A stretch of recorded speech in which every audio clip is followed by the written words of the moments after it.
Cricket ইতিহাসে এমন match কখনোই হয়নি, আবার কখনো হবে কি না সেটাও বলা যাবে না। এত বড় একটা হিস্ট্রি ক্রিকেটের, তারপরেও এমন ম্যাচ কখনোই দেখা যায়নি ক্রিকেট ইতিহাসে।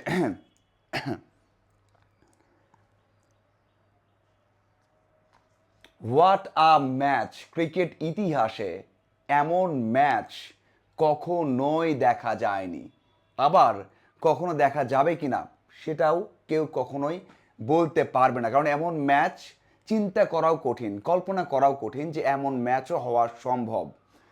ম্যাচ যখন চলেছে, 40 ওভার শেষ হয়েছে, সুপার ওভার হয়েছে, আরও একটা সুপার ওভার হয়েছে, এবং সবগুলো অবস্থাতেই শেষ বলে গিয়ে সিদ্ধান্ত হয়েছে।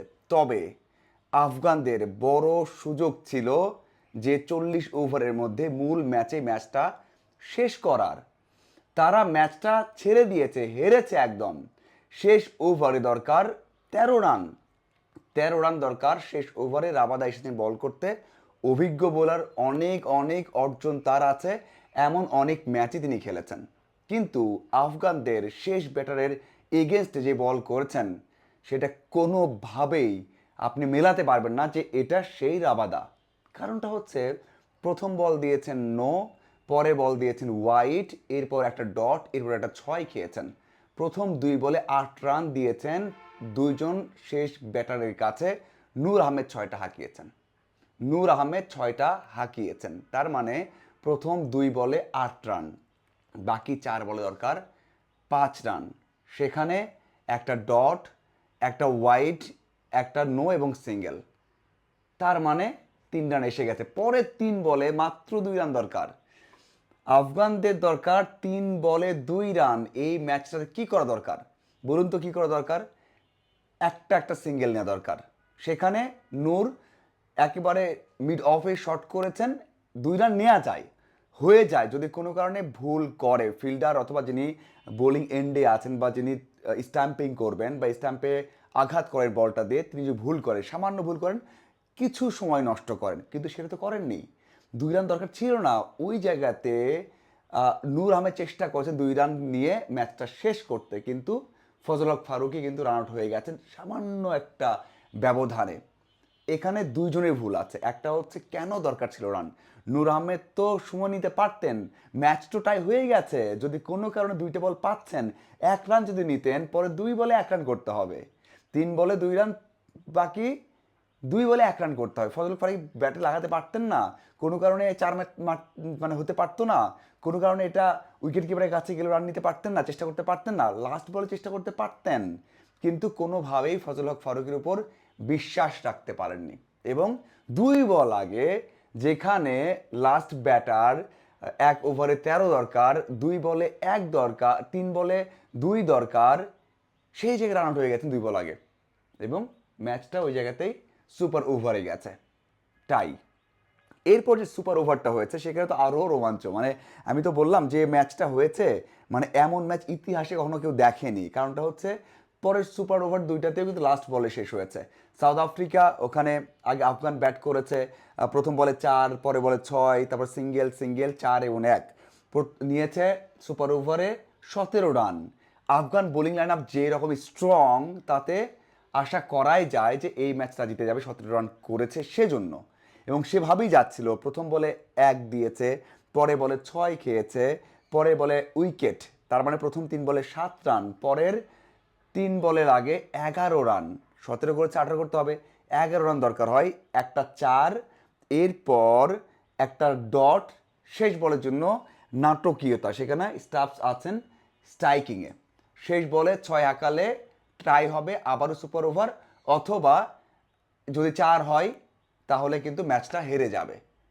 ওই সময় ফজল হক ফারুকী যে বলটা করেছেন, সেই বলটা আসলে ইয়র্কার করার চেষ্টা করেছেন, কিন্তু সেটা হালকা লো ফুল টস হয়ে গেছে, স্ট্রেটে ছক্কা হাঁকিয়েছেন, পুরো স্টেডিয়াম স্তব্ধ। আফগানিস্তানের যেই ডাক আউট, স্তব্ধ। অন্যদিকে সাউথ আফ্রিকা তো উদযাপন করছিল আরও একটা সুপার ওভার, যেটা ইতিহাসে দেখা যায় না। এই সুপার ওভারে কি হবে? এই সুপার ওভারেও কিন্তু আগে সাউথ আফ্রিকা ব্যাট করেছে, সেখানে 6-1-2, এরপর 6-6 এবং শেষ বলে 2 রান নিয়েছে। তার মানে সাউথ আফ্রিকার টার্গেট সেট করে দেয় 23 রান করেছে, 24 করতে হবে। মানে এই জায়গাতে অন্তত আফগানিস্তান যে করতে পারবে না সেই ফিলিং বা সেই ভরসা সবারই ছিল, কারণ আফগানিস্তান ব্যাটাররা কতই ব্যাট করবে, কতই ভালো করবে। সাউথ আফ্রিকার বোলারদের এগেনস্টে একটা ছক্কা হাঁকাবে, দুইটা ছক্কা হাঁকাবে, তিনটা ছক্কা হাঁকাবে, চারটা ছক্কা হাঁকানো, 24 রান নেওয়া একটা ওভারে সাউথ আফ্রিকার বোলারের এগেনস্টে, এটা তো কেউ চিন্তা করেনি কখনো যে এটা হবে। তেমনটাই হচ্ছিল। এবার নাবিকে ব্যাটিংয়ে পাঠানো হয়েছে। সেই নাবি ব্যাটিংয়ে এসে আমরা দেখলাম যে প্রথম বল ডট দিয়েছেন, পরে বল আউট হয়ে গেছেন। তার মানে 4 বলে 24 দরকার, 4 বলে 24 দরকার, এটা তো নিঃসন্দেহে হেরে গেছে। মানে একটা ডট দরকার বা একটা 4 দরকার, মানে 6 তো 4টাই মারতে হবে, আর 4 হাঁকালেও কিন্তু ম্যাচ শেষ সেখানে। এটা হচ্ছে ইকুয়েশন।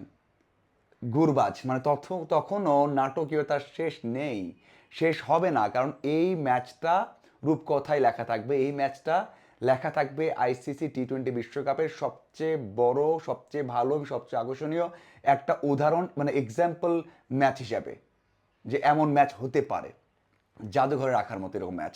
তো সেখানে ছক্কা, ছক্কা, ছক্কা, এক্সপিরিয়েন্স বোলার মাহারাজকে পরপর 3টা ছক্কা। তার মানে লাস্ট বলের ছক্কা দরকার, হোয়াইট ইয়র্কার, হোয়াইট। এবার আবারও একটা সম্ভাবনা, যদি 4 হয়ে যায় তাহলে আরও একটা সুপার ওভার, মানে 3টে সুপার ওভার হওয়ার সম্ভাবনা তৈরি হয়েছিল।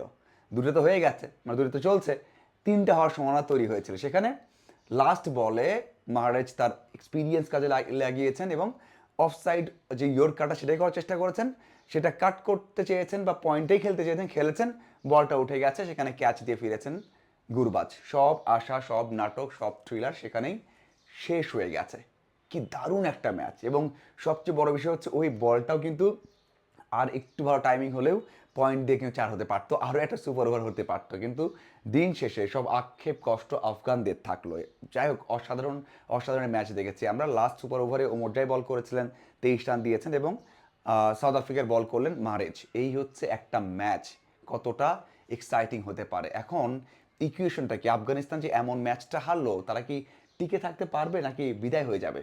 বিদায়, অনেকটাই বিদায়ের মঞ্চ তৈরি করে ফেলেছে। এখন যদি কিন্তু উপর ডিপেন্ড করতে হবে, কারণ নিউজিল্যান্ড আফগানদের হারিয়ে দিয়েছে, সাউথ আফ্রিকা আফগানদের হারিয়ে দিয়েছে, তারা পরের 2 ম্যাচ উইক টিম, জিতলেও আশা করতে হবে যে তারা যেন কোনোভাবে এখান থেকে নিউজিল্যান্ড যদি সাউথ আফ্রিকাকে হারিয়ে দেয় তাহলে একটা সম্ভাবনা কিন্তু তৈরি হয়ে যাবে। তবে সেটা জন্য অপেক্ষা করতে হচ্ছে, যদি কিন্তুতে থাকতে হচ্ছে সব কিছু মিলিয়ে, এবং সেটা পারবে কি না, কারণ তাদেরকে আরও ম্যাচ হারতে হবে। নিউজিল্যান্ডের ইকুয়েশন আছে, এই ইকুয়েশনটা পরে, তবে এই ম্যাচটা জেতা দরকার ছিল, কারণ তারা টানা 2 ম্যাচ হারলো, 2 ম্যাচে কোনো পয়েন্ট নেই। 2 ম্যাচে 4 পয়েন্ট হচ্ছে নিউজিল্যান্ডের, 2 ম্যাচে 4 পয়েন্ট হচ্ছে সাউথ আফ্রিকার। বাকিদের তো অবস্থা খুব একটা ভালো নয়। আমি বলতেই চাই যে কানাডা 1 ম্যাচে হেরেছে, ইউএই 1 ম্যাচে হেরেছে, তো এই হচ্ছে ইকুয়েশন। সেখানে অবশ্যই বলতে হয় যে এই ম্যাচ এইভাবে হারার পর আফগানিস্তান খাদের কিনারায় দাঁড়ালো। তারা সবশেষ যে বিশ্বকাপটা হয়েছিল সেখানে কিন্তু সেমিফাইনাল খেলেছিল, বাংলাদেশকে হারিয়েই সেমিফাইনালে খেলেছিল, এবং তারা সেমিফাইনালে হেরে গিয়েছিল এই সাউথ আফ্রিকার কাছে। আপনাদের কেমন লেগেছে ম্যাচ অবশ্যই জানাবেন। ধন্যবাদ।